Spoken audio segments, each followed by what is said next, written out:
Well, Ministers, I know you're hoping to bring forward the Greyhound Industry Amendment Bill shortly, and it's been through pre-legislative scrutiny and so on and so forth. There are rumours, though, in the animal welfare community, the ISPCA and Dogs Trust and other organisations, that there's not going to be a white list of countries with low welfare standards to which the export of greyhounds will be forbidden. And as you know, Ministers, I brought forward this little bill, the Greyhound Welfare Bill there this time last year, which would set out a white list of banned countries where they don't have our standards. Thank you very much for your cooperation, Minister. 2 minutes. Minister Doyle. Thank you. The welfare of greyhounds is regulated by the Welfare of Greyhounds Act 2011 and Animal Health and Welfare Act 2013. The latter applies to all animals, whether kept for commercial, domestic sport, show or other purposes. It contains robust measures against ill treatment of animals. It provides that a person having an animal in his or her possession or control must safeguard and not threaten the health and welfare of the animal. The Act provides for increased levels of penalties. The position regarding the export of dogs, including greyhounds, from Ireland is as follows. The vast majority of dogs are moved from Ireland go to the UK. Trade within the EU of dogs, including greyhounds, is governed by EU law. Dogs moved to another EU country from Ireland must be accompanied by an EU pet passport, be microchipped and have a valid rabies vaccination. The premises exporting dogs must be registered with the Department in advance of the export. Before travel, dogs must undergo a clinical examination and be by an authorised veterinarian, and who must verify that the animals show no obvious signs of disease and are fit to be transported. Dogs must also have a health certificate issued by a Department veterinarian. These procedures include vaccination, ensure that only healthy dogs over the age of 15 weeks are allowed to be exported.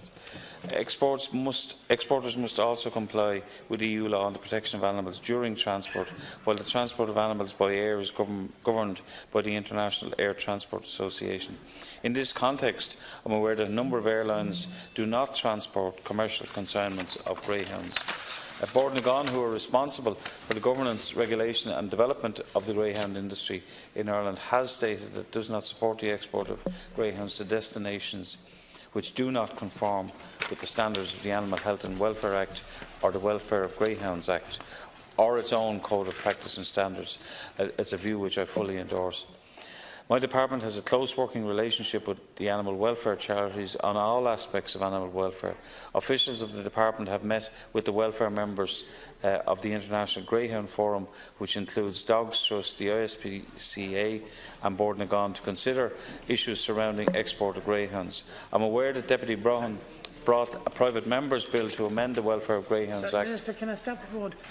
Yeah. I have to ask members who are using their phones in the confines of the chamber to please stop.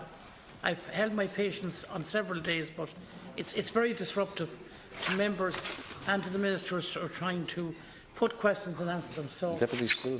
Well, look, I'm just hope that it's noted, and that we don't. Well, maybe somebody might tell him. Okay, continue, Minister Doyle. Okay. My focus is on the Greyhound Industry Bill I've introduced to ensure that the principles of good governance and regulation are clearly and unambiguously laid down in primary legislation. In broad terms, the bill seeks to address deficiencies in the existing legislation and the governance of Bandicoot. It will strengthen regulatory controls in the industry, modernise sanctions and improve integrity with a view to building a reputation. Just to finalise, it is hoped that the memorandum will go to the government in the coming weeks, which will request approval to publish the updated general scheme and submit it to the Office of Parliamentary Council for drafting. Thank you. Sorry. No, it's okay. But you still haven't told me whether or not you will agree to the, inserting a white list into the legislation, which is what I think the welfare agencies want. Like we know in the past, dogs have been exported to Argentina. I think yourself and your predecessors told me that to Pakistan.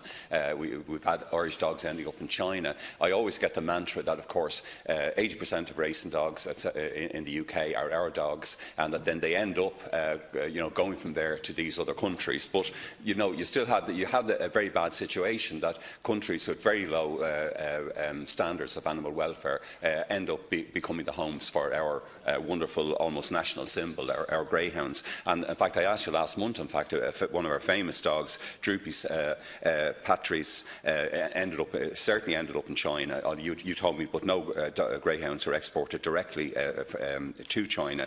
But that dog was found in China.